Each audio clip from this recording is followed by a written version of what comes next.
Hello साथियों, मैं सत्येंद्र कुमार आपके अपने एस के अकेडमी में स्वागत करता हूं। साथियों, उम्मीद करते हैं कि आप अच्छे होंगे, मस्त होंगे, जबरदस्त होंगे और आपकी पढ़ाई कंटिन्यू चल रही होगी। तो साथियों, आज जो हम पढ़ने वाले हैं आपको बहुत ही बखूबी तरीके से मालूम होगा कि भूगोल का पार्ट 9 पढ़ने वाले हैं और इसके बारे में जानेंगे साथियों कि जो भी हमारे राज्य हैं और राज्य जो होते हैं साथियों, वो इसका क्षेत्रफल अधिक है कि इसका क्षेत्रफल कम है, इसके बारे में टोटल हम जानेंगे। तो हम ये जानेंगे कि सबसे बड़ा राज्य कौन है, सबसे छोटा राज्य कौन है, टोटल इसी प्रकार से टोटल हम जानेंगे और उनके बारे में टोटल व्याख्या करेंगे। ठीक है ना। हम समय ना बर्बाद करते हुए चलते हैं सीधे अपने टॉपिक पर और देखते हैं कि आज का जो टॉपिक है, सेशन है, वो किस प्रकार से। तो नंबर 1 पर जो आता है वो है हमारा राजस्थान, क्षेत्रफल की दृष्टि से। किसके दृष्टि से? क्षेत्रफल की दृष्टि से। तो क्षेत्रफल की दृष्टि से जब हम देखते हैं तो हमारा कौन सा आ जाता है? तो राजस्थान आ जाता है। तो राजस्थान इसमें कौन सा राज्य है आपको मालूम होना चाहिए।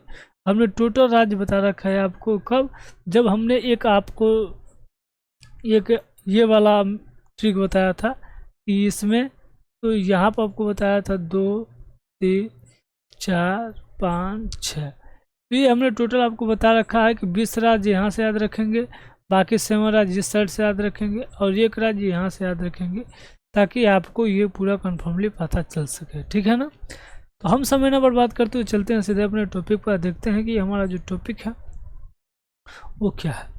तो हमें यहाँ पर देखते हैं कि पहला जो राज्य है हमारा वो कौन सा है? तो वो हमारा राजस्थान है। कौन सा है? तो वो हमारा राजस्थान है, जो कि इस प्रकार से लगा हुआ है। तो ये जो राजस्थान है ये हमारा प्रथम भारत का सबसे सर्वाधिक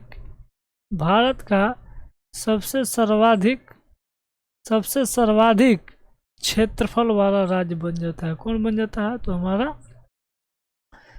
राजस्थान बन जाता है। ठीक, ये तो 1 नंबर पे आ गया भाई साहब। क्या हो गया? तो ये तो 1 नंबर पे आ गया। किस पे आ गया? ये 1 नंबर पे आ गया। ठीक, लेकिन दूसरा जो बन जाता है वो दूसरा कौन है? दूसरा सबसे सर्वाधिक क्षेत्रफल वाला तो और कोई नहीं, ठीक है, इसके बगल वाला जो है ये वाला, इसका नाम हमारा, आपको हमने बीच में 2 लिखाया था। बीच में 2 राज्य कौन कौन से हैं आपको बताना है कि 2 राज्य कौन कौन से हैं। 2 राज्य, फर्स्ट है एमपी, दूसरा है छत्तीसगढ़। ठीक है। तो छत्तीसगढ़ जो है क्षेत्रफल की दृष्टि से हमारा कौन सा हो जाता है? दूसरा हो जाता है। कौन सा हो जाता है? तो दूसरा हो जाता है। ठीक, यहाँ तक आपको कंफर्म होगा, यहाँ तक आपको कंफर्म है कि नहीं है? तो ये दूसरा जो है हमारा छत्तीसगढ़ है। ठीक, लेकिन यहीं पर बात, यदि तीसरे नंबर पर कौन आता है क्षेत्रफल की दृष्टि से? किसके दृष्टि से? क्षेत्रफल की दृष्टि से। तो तीसरे पे जो आता है वो हमारा महाराष्ट्र हो जाता है। कौन सा हो जाता है? तो महाराष्ट्र हो जाता है क्षेत्रफल की दृष्टि से तीसरे नंबर पे हो। इसकी दृष्टि से, क्षेत्रफल की दृष्टि से तीसरे नंबर पे आता है। इस बात का आप लोग बहुत ही बखूबी तरीके से ध्यान रखिएगा। ठीक है ना। कौन सा आ जाता है? तो तीसरे नंबर पर महाराष्ट्र आ जाता है। इस बात को आपको ध्यान रखना है साथियों। क्यों? क्योंकि यदि आप याद नहीं रखो, देखिए ना, जिस प्रकार से रैंक 1 2 3 आता है, ठीक उसी प्रकार से 1 2 3 रैंक मिल गया हमको। ठीक है ना। क्या मिल गया? तो 3 रैंक मिल गया। तब ये तो आप बिल्कुल आसानी से याद कर सकते हैं 1 2 3।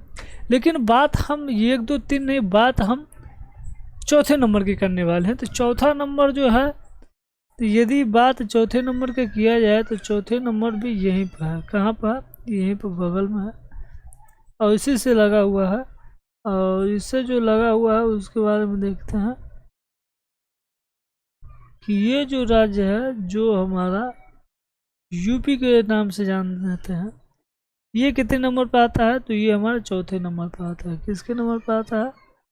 ये चौथे नंबर पर आता है। ठीक है ना। तो ये आप में जानने की क्षमता है कि यहाँ पे चौथे नंबर का राज्य भी जान लिए, ताकि चौथे नंबर का जो राज्य है वो हमारा यूपी है।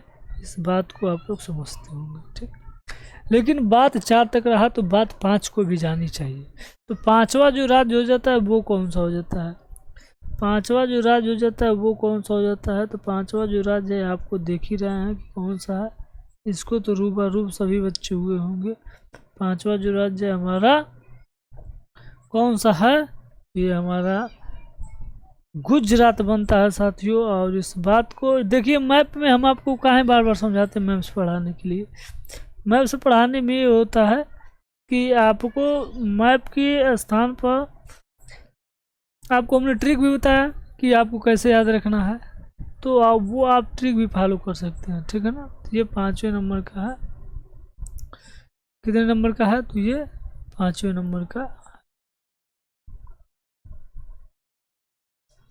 तो ये 5 राज्य आपको याद रखने हैं क्षेत्रफल की दृष्टि से। किसकी दृष्टि से, तो क्षेत्रफल की दृष्टि से ये 5 राज्य हैं जो कि आपको याद रखने हैं, ठीक। अब यहाँ पर ये पूछ लिया जाता है कि सबसे छोटा राज्य कौन सा है।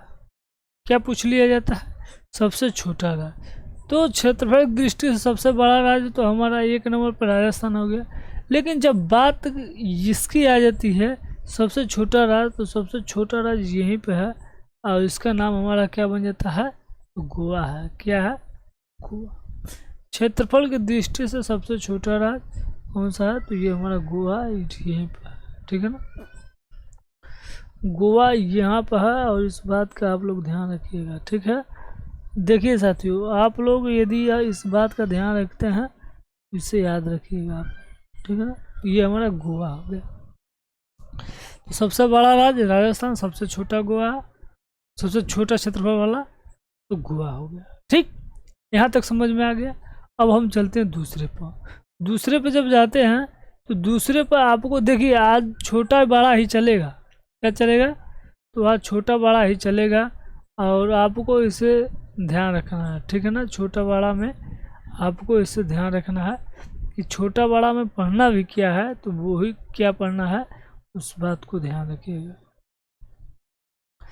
तो जब यहाँ पर आते हैं तो अब आपको ये जानना है कि यहाँ से जो राज्य आते हैं, कहाँ से कहाँ तक, यहाँ से यहाँ तक कि छोटे तक, इतने को इतने को इतने को और यहाँ से लेके,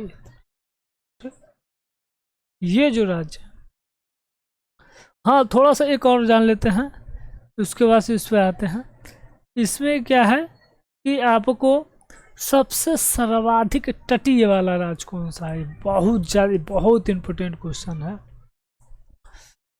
सबसे ये सिंबल का अर्थ होता है सर्वाधिक, सबसे अधिक तटीय सीमा, सबसे तटीय सीमा वाला राज्य, सबसे अधिक तटीय बोले तो 1 नंबर पर कौन सा आ जाता है आपको ध्यान देना है। अब 1 नंबर पर कौन आता है इसे ध्यान देखो। 1 नंबर पर जो आता है वो हमारा गुजरात बन जाता है। अब इस बात का आप ध्यान रखिएगा, ठीक है ना। 1 नंबर पर आ जाता है तो हमारा गुजरात बन जाता है और इस बात का ध्यान रखना है कि 1 नंबर पर गुजरात बन गया, ठीक है, अच्छी बात है। 2 नंबर पर जो है वो हमारा ये वाला हिस्सा बन जाता है। 2 नंबर पर 2 नंबर पर ये वाला हिस्सा। 3 नंबर पर कौन बन जाता है, 3 नंबर पर कौन बन जाता है, तो 3 नंबर पर हमारा ये वाला हिस्सा बन जाता है, जस्ट इसके ऊपर वाला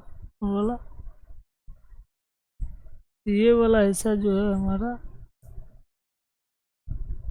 3 नंबर का बन जाता है, ठीक। तो यहाँ तक आपको याद होना चाहिए सबसे सर्वाधिक वाला तटीय वाला सीमा कौन सा है, तो आपको मालूम होना चाहिए कि ये सॉरी राजस्थान कहाँ लिख रहे हैं, गुजरात है ना, कौन सा है, तो ये गुजरात है। दूसरा 1 नंबर डाल दे क्या, 1 नंबर 2 नंबर 3 नंबर। दूसरा सबसे सर्वाधिक कौन है, तो वो हमारा तमिलनाडु, ठीक। तीसरा जो है ये कौन सा हमारा आंध्र प्रदेश। कौन सा है? आंध्र प्रदेश। ठीक, ये तीनों आपने जान लिया। अब इन्हीं को जो तटीय राज्य होते हैं इनमें जो है इधर से, किधर से? इधर से जो है जैसे कि गुजरात हो गया, महाराष्ट्र हो गया और गोवा हो गया, इन तीन राज्यों को मिलाकर, इन तीन राज्यों को मिलाकर क्या किया जाता है? एक अलग नाम से जाना जाता है। क्यों? क्योंकि यहाँ पर जो तटीय राज्य होते हैं उन्हें अलग अलग नाम दिया गया है। तो जो नाम दिया गया है वो क्या नाम दिया गया है ये हम जानेंगे। जैसे यहाँ से आपका स्टार्ट होता है, कहाँ से? गुजरात से। तो गुजरात से और गुजरात से लेकर, गुजरात आपका एक हो गया, ठीक। गुजरात से लेकर महाराष्ट्र और गोवा, गुजरात, महाराष्ट्र और कौन आ जाता है हमारा? ये गोवा भी है इसमें शामिल, इस बात का ध्यान रखिएगा। कौन है?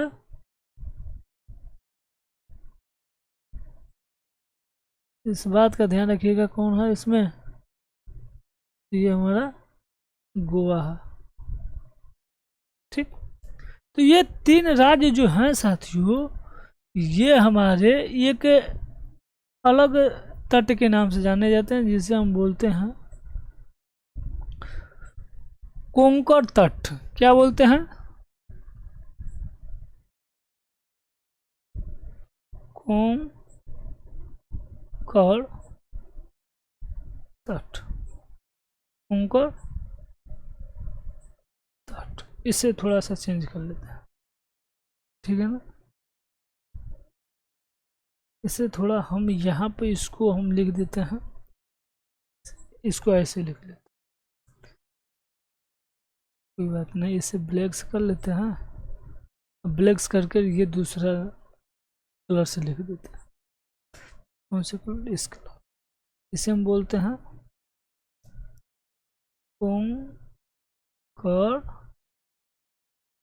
कोंकण तट,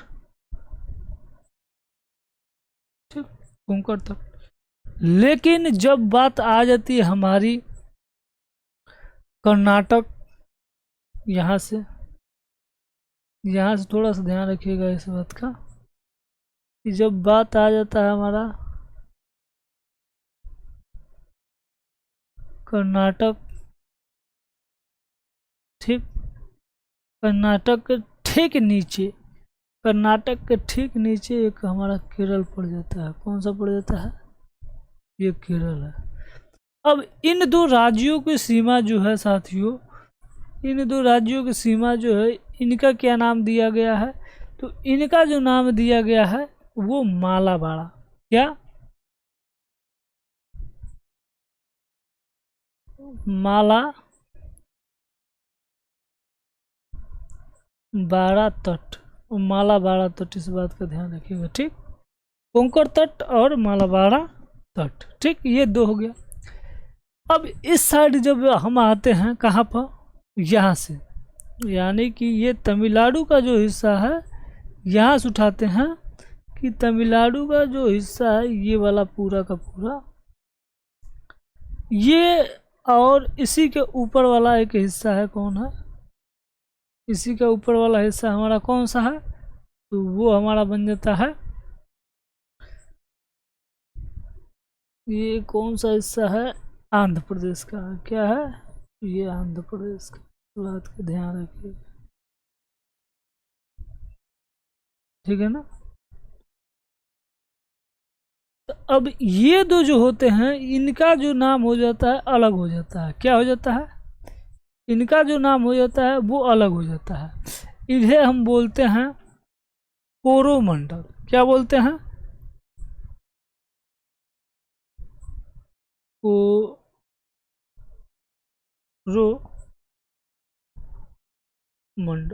क्या बोलते हैं? कोरोमंडल बोलते हैं। अब ठीक इसी के ऊपर एक और दो राज्य हैं जिनको हम इस नाम से जानते हैं। किस नाम से? तो ये हमारा उड़ीसा वाला हिस्सा हो गया, कौन सा वाला, तो ये हमारा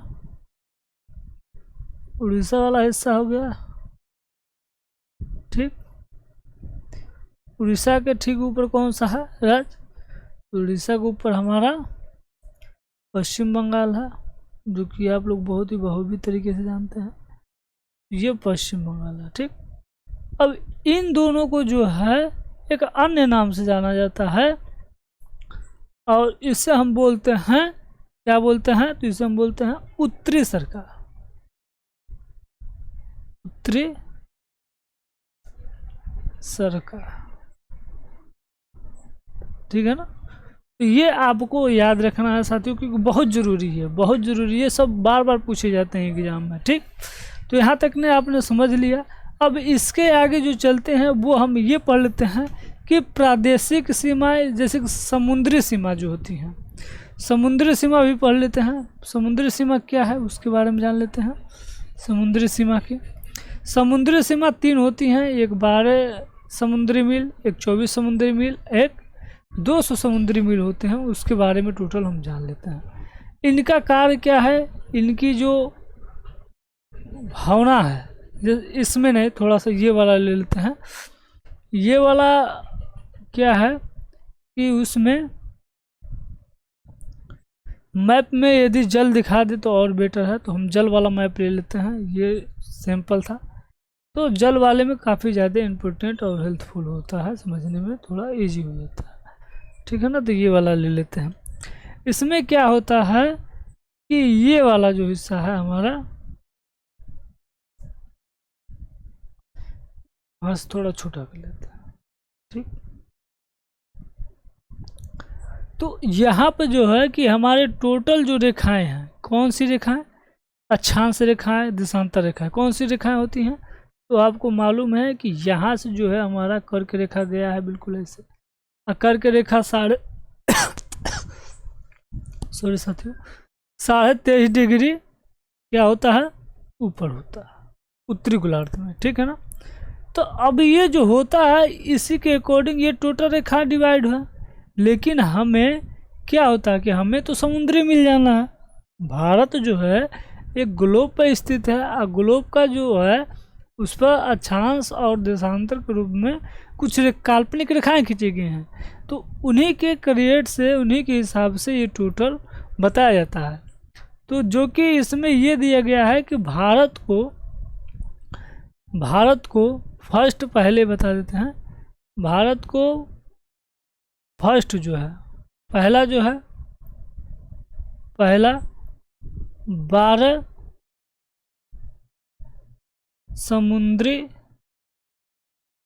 समुद्री मील। ठीक, दूसरा 24 समुद्री मील, और तीसरा जो है 200 समुद्री मील है। कितना है, 200 समुद्री मील। अब हमें ये जानना जरूरी है कि एक समुद्री मील में कितने किलोमीटर होते हैं, तो आपको बता दें 1.86 किलोमीटर होते हैं। इस बात को आपको ध्यान रखना है।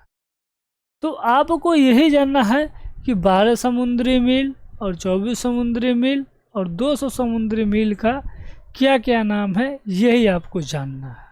ठीक है ना, तो अब आपको यहाँ जानने का मतलब ये होता है साथियों कि आपको क्या करना है कि यहाँ से मान लेते हैं 200 समुद्री मील यहाँ तक, 12 समुद्री मील यहाँ आया, फिर यहीं से 24 समुद्री मील इसके दुगना हो जाता है। क्या हो जाता है, इसके दुगना हो जाता है ये वाला हिस्सा। लेकिन जब 200 समुद्री मील जाता है तो ये बहुत दूर चला जाता है। कहाँ चला जाता है, तो बहुत दूर चला।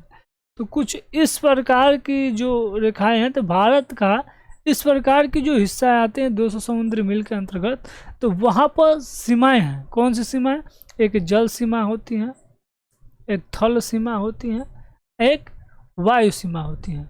तो वायु में जो होता है वो रडार रक्षा करता है, थल पे जो होता है वो BSF CISF करते हैं, जल में जो होता है वो नेवी हमारा करता है। तो ये जो सीमाएं हैं ये जानना बहुत ज़रूरी है। ठीक है ना, तो इसमें क्या है कि हमें जानना है 12 समुद्री मील का क्या नाम है, 24 समुद्री मील का क्या नाम है, और 200 समुद्री मील का क्या नाम है, और इसे क्यों डिवाइड किया गया है, इन्हें क्यों अलग अलग किया गया है।